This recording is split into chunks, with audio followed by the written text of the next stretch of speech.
friends, it's Mari here with another episode of Tried, Trendy, and True for Scrapbook and Cards Today magazine.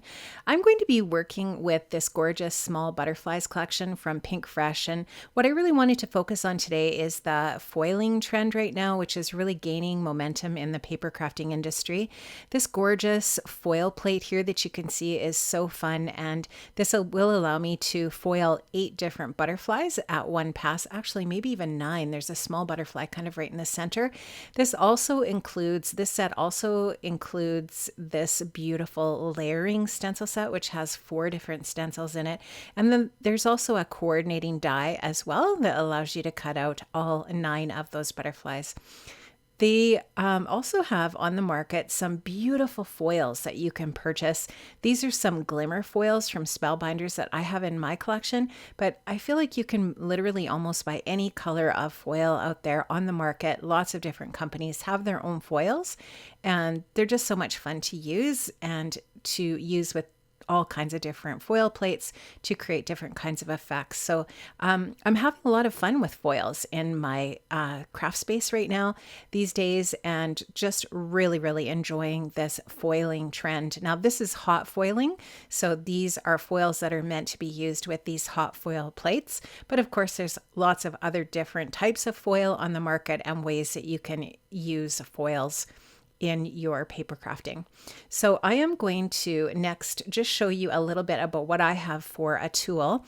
This is my Go Press and Foil from Couture Creations, and this is what I use to do my foiling with. So this is the actual machine and the little attachment that comes along with it that slides into the base, and it heats up my plate and the foil and the paper. I put that through my Go Power Emboss machine, which is my electronic cutting machine that coordinates with this foiling machine. And in that way, I end up with these beautiful foiled pieces.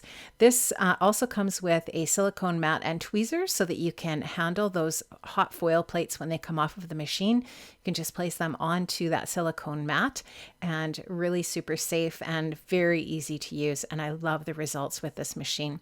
So here you can see that I have my butterflies plate on my machine here, and I'm just taking some of the gold foil.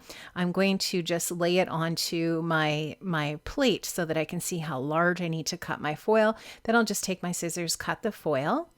And now what I'll do is I'll flip that foil down, face down against the plate.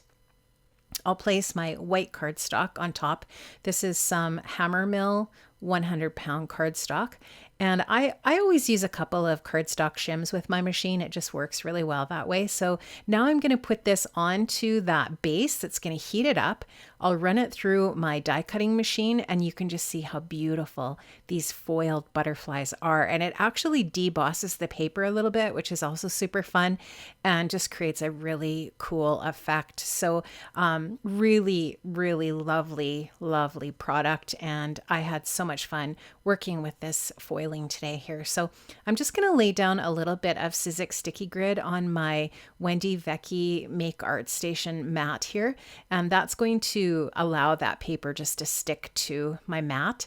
And I'm also going to use the magnets that are part of this Make Art Station, which is really fun for stenciling. And I'm going to use 3 of these 4 stencils. I'm not going to use all 4 because I wanted some white space on my butterflies. You'll see that as I go through this process here. But here you can just see I'm going to lay the first stencil over top of my butterflies. Once I have those lined up, I will be ready to do some ink blending over top of this stencil. And what I'm going to do to line this up is just eyeball it, make sure that all of the stencils the stencil from the top to the bottom, left, right, all of the corners, everything's lined up before I go ahead and put my magnets down. I love the magnets that are part of this Make Art Station because it just keeps everything in place. So love stenciling on this mat. So now those are all in place. I can go ahead and start to ink blend. And I did pull out 4 colors of ink to do the ink blending, but I only end up using 3. And I'm going to start off with the Ocean Breeze. These are the Pinkfresh Studio ink pads. I love these ink pads. The color The colors that Pinkfresh has in their ink pads are just absolutely gorgeous. And so I'm going to start off with the Ocean Breeze, and I'm using a Honeybee blending brush here. I love that Honeybee has a lot of different sizes of brushes in their collection. And so that if you want sort of like a detail brush, these small ones are just perfect for that. So you'll just see I've picked up some ink on my brush. I'm going to go clockwise, counterclockwise, clockwise, counterclockwise with my brush movements, just kind of going back and forth, getting in all of the little areas that I want to blend.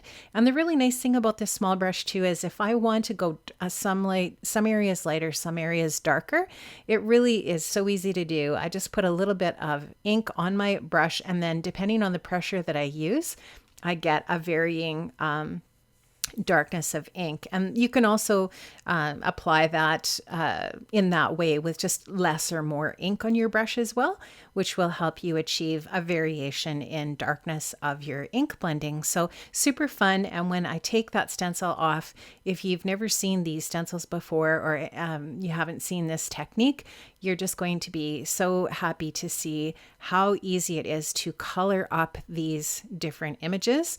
And that foiling on there is just stunning. So really love the color combination of these teals and that gold. It's just going to be stunning. Really love how it turns out here. So this is really, really a very simple and easy technique. So you could actually really batch out a bunch of cards super easily, because you get 9 different butterflies.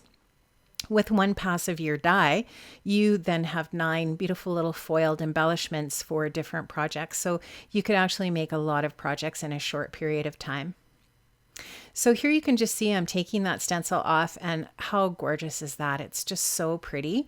And now I'm ready to put down another stencil and do some more coloring. So I'm just going to go ahead and line that up again. And this time I think I'm using the aquamarine. And the last color that I'm going to use here is Tidal Pool, and it's the darkest color in the 3 colors that I use. So I'm just going to go ahead and apply some of that the same exact way that I did before. This time I'm using a Gina K brush, but I could have actually used that other detail brush that I used before. I could have just rubbed it on some paper towel and used that one again, but for whatever reason, I decided to change up my brush, and this is a Gina K brush. So again, I'm just going to try to use the pressure of the brush to create a little bit of a darker area in the center that I'm blending there, and blending it out to lighter.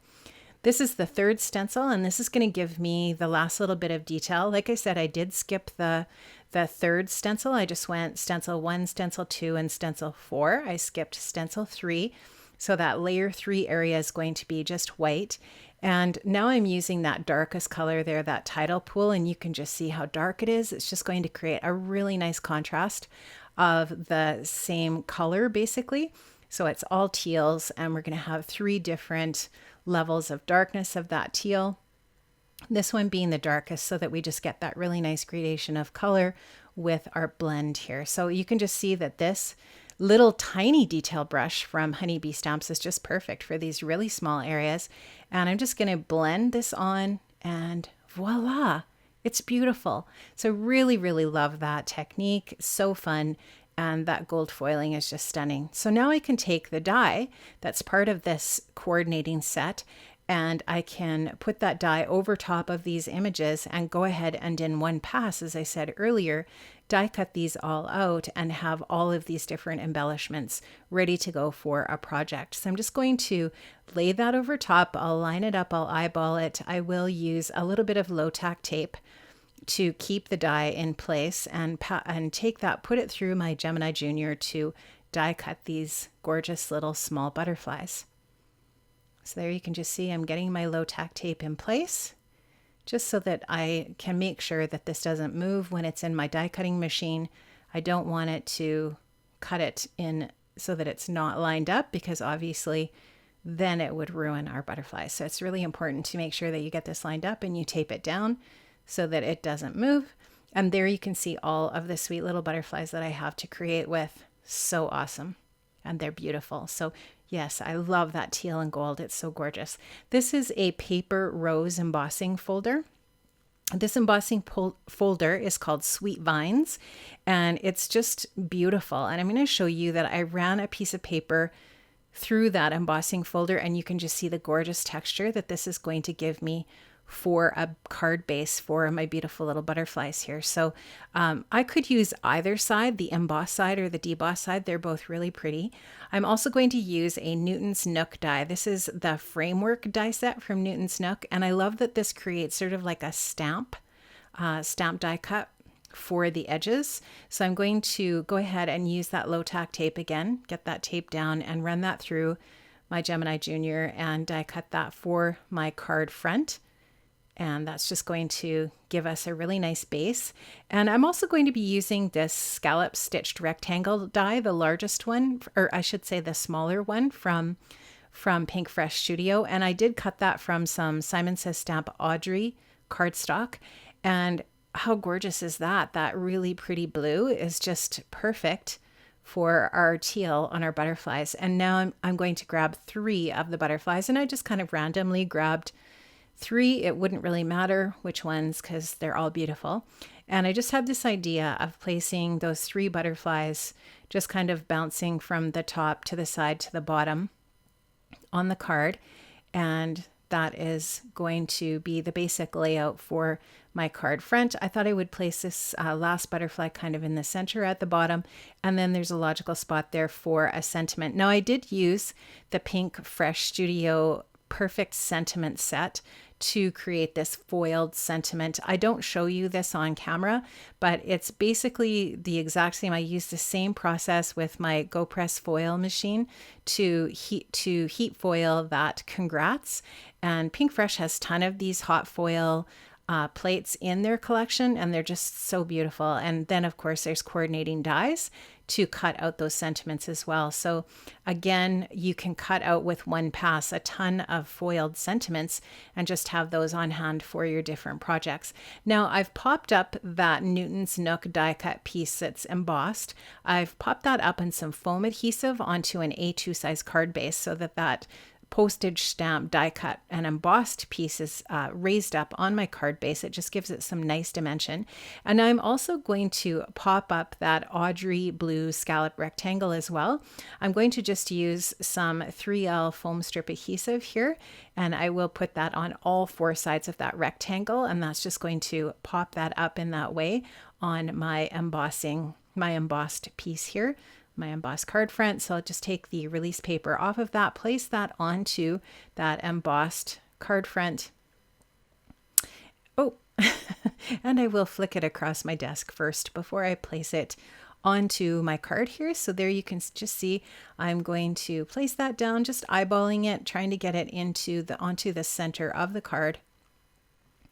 And now I will just again use some 3L foam squares to pop up these butterflies and get them in place as well. So here you can just see I'm going to take that backer off. I will use my tweezers, my reverse tweezers here as I work away to help me place things onto my card.